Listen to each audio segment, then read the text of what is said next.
So when I started this channel, Toy Chi Manipulations, my thinking has a lot to do with how much I was playing with circus toys. Boy juggling, contact juggling, some contact staff, fire breathing. And I've been doing that for a good long time now, 20 years plus.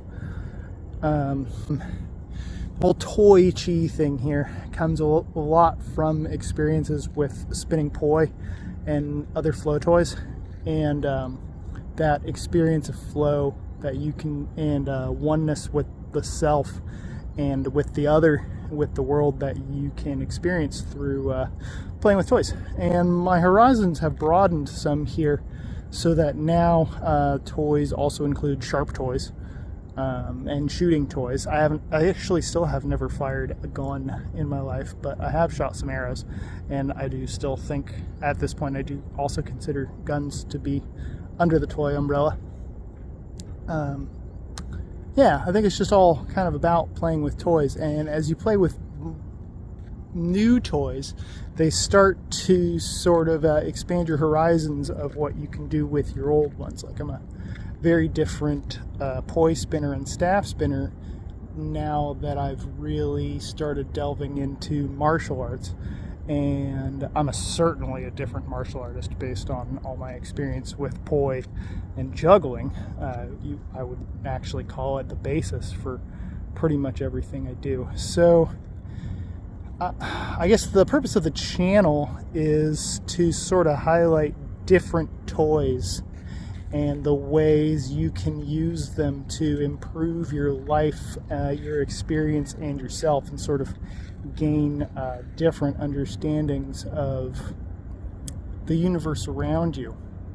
Like poi spinning is very good for developing this sort of circular flow, circular motion, and sort of timing the speed of gravity. It's not like spinning a staff, for example, where it's rigid and you really can control how fast it's arcing.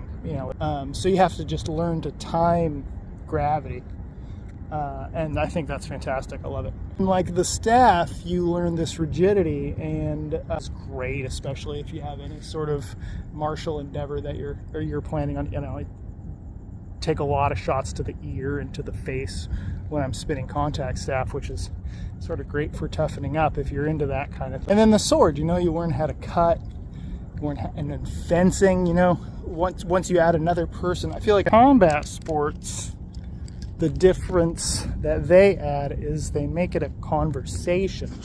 It's no longer just you playing with your juggling toys, or you playing with your sword, or you playing with your gun, or whatever.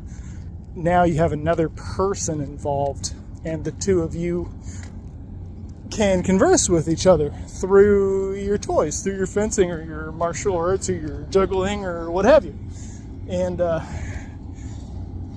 a great big fan of that sort of martial interchange. I'm more or less a pacifist in philosophy, though I'm not going to try to claim like I wouldn't defend myself. I'm sure I would. I'm not an ultra pacifist, but I don't think that violence really solves much.